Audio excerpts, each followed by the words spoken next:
fast, sitting here praying that this night's gonna last. You got it all on tap, I'm loving your vibe, always have your back. We like all the same tracks, listen all night in the sheets all black. Hai hello, salam sejahtera Malaysia. Selamat datang ke channel Fels Lifestyle. Info padu, info hangat disediakan di dalam channel ini. Sebelum ini, tak jadi didakwa, tak dapat didakwa kerana berada di hospital. Tidak lain dan tidak bukan nama sekutu ataupun kawan rapat Tun Dr. Mahathir Mohamad, yaitu Tun Daim Zainuddin. Sebelum ini, nama Tun Daim Zainuddin yang dikaitkan dengan penyitaan Menara Ilham yang dipercayai milik Daim Zainuddin. Bahkan selepas itu, ada lagi pendedahan dan membawa kepada pendakwaan terhadap isteri Tun Daim Zainuddin. Yang terkini, satu perkongsian daripada Shahabuddin Husin ataupun shahabuddin.com. SPRM akhirnya tiada halangan lagi untuk membawa Tun Daim ke mahkamah. Ataupun mungkin persoalan yang bermain di fikiran kita, SPRM tiada lagi halangan untuk membawa Tun Daim ke mahkamah ini, menjurus kepada tidak lagi ada halangan lain untuk Tun Daim masuk penjara ataupun ditahan polis sekiranya beliau disabit bersalah. Nah, saudara-saudara, satu perkongsian daripada Shahabuddin Husin. Bekas Menteri Keuangan Daim Zainuddin sudah dibenarkan keluar dari hospital dan membuka kemungkinan untuk dia didakwa Suruhanjaya Pencegahan Rasa Malaysia di mahkamah pada minggu depan. Artikel pada 26 Januari 2024. Ketua Pesuruhjaya SPRM Azam Baki berkata, perkembangan terkini membabitkan Daim dimaklumkan kepada agensi anti rasuah terbabit oleh peguamnya. Kata Azam, peguam terbabit memberitahu perkara itu kepada pegawai penyiasat SPRM pagi tadi. Peguamnya telah berkomunikasi dengan IO ataupun pegawai penyiasat. Saya memberitahu Daim sudah keluar dari hospital. Apa yang saya faham, dia dibenarkan keluar awal hari ini. Kini IO sedang berkomunikasi dengan peguam Daim untuk menetapkan tarikh untuk dia ke mahkamah. Kemungkinan besar minggu depan, kata Azam Baki pada Malaysia Kini. Nah, saudara-saudara, artikel ini menyebut lagi,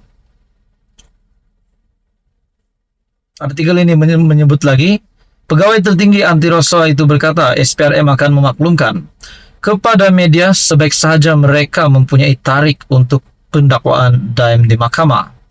Ketika ditanya sama ada SPRM telah dimaklumkan, apa yang telah menyebabkan Daim dimasukkan ke hospital sehingga melambatkan pendakwaannya, Azam berkata mereka tidak diberitahu. Katanya ketika ini apa yang lebih penting ialah SPRM sudah boleh menetapkan tarikh untuk kes tersebut. Malaysia Kini melaporkan bahwa SPRM telah menerima lampu hijau daripada Jabatan Peguam Negara untuk mengemukakan pertuduhan jenayah terhadap Daim minggu lalu.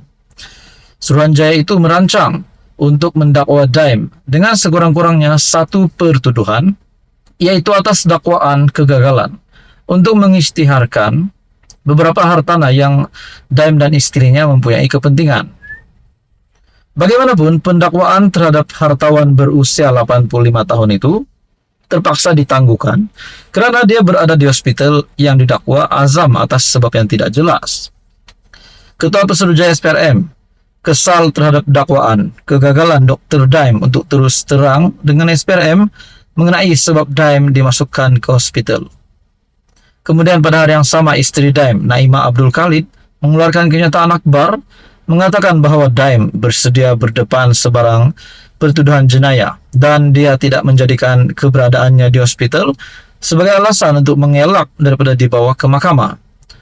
Naimah didakwa di mahkamah kerana gagal mematuhi notis SPRM yang memerlukan mendedakannya asetnya.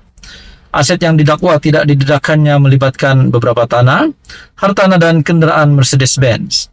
Dia didakwa mengikut Seksyen 36 dalam kurungan 2 Akta SPRM 2009 di Mahkamah Session KL dan dibicarakan. Apa komen Anda berkaitan dengan isu ini? Sekian saja, teruskan bersama di dalam channel ini. Halo semua, salam sejahtera Malaysia, tuan-tuan dan puan yang amat dihormati, selamat petang semua. Nah, kita dikejutkan dengan gerakan langkah Dubai ataupun ada pakatan jahat kononnya untuk menjatuhkan pimpinan kerajaan perpaduan. Nah, yang paling mengejutkan ataupun mungkin tidak mengejutkan juga kepada beberapa pihak, Selepas Tun Dr. Mahathir juga dikatakan turut demo depan Istana Negara. Seperti yang dinyatakan dalam ulasan daripada Syahabuddin Husin ataupun syahabuddin.com. Himpunan depan Istana Negara itu adalah kerja yang sia-sia. Nah, kita juga tahu Baginda yang di Pertuan Agong akan menamatkan pemerintahan sebagai yang di Pertuan Agong pada 30 Januari ini. Kenapa nak beri tekanan ataupun nak beri situasi seperti ini di hujung ataupun di akhir-akhir pemerintahan Baginda yang di Pertuan Agong, termasuk Mahathir yang bersama-sama di dalam himpunan tersebut, demo depan Istana Negara.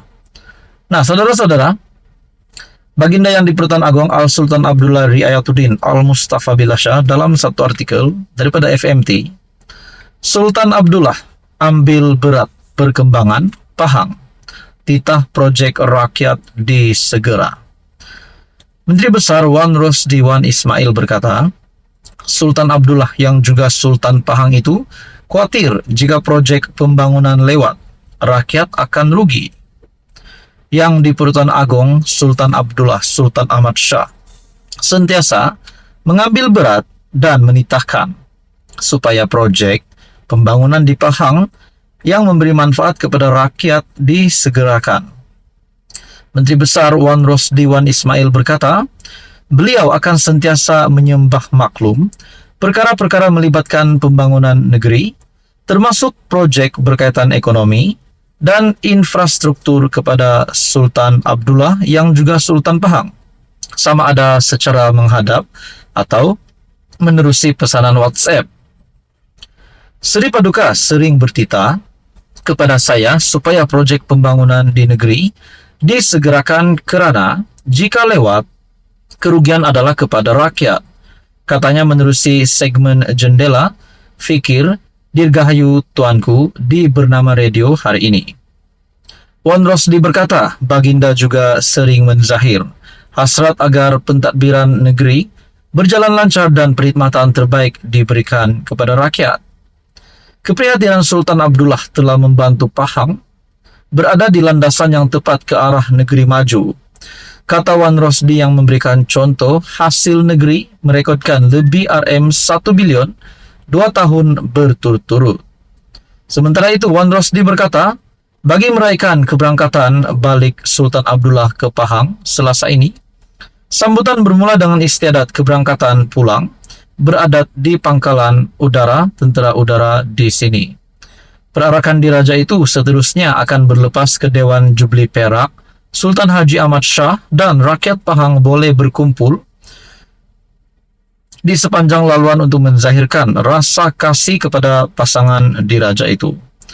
Selain itu, majlis kesyukuran dan doa selamat akan diadakan di Masjid Negeri Sultan Ahmad I dan Karnival Rakyat Sat di Dataran Sayangi Kuantan selama 3 hari bermula 2 Februari, antara lain melibatkan perarakan kenderaan berhias, wayang pacak dan festival makanan Pahang. Berkongsi di sisi santai Sultan Abdullah, Wan Rosdi berkata, Baginda gemar mendengar lagu dan ada masanya turut menyanyi semasa beliau menaiki kenderaan. Akhirnya Sultan Abdullah mengambil berat perkembangan Pahang, titah projek rakyat disegera. Apa komen Anda? Teruskan bersama di dalam channel ini.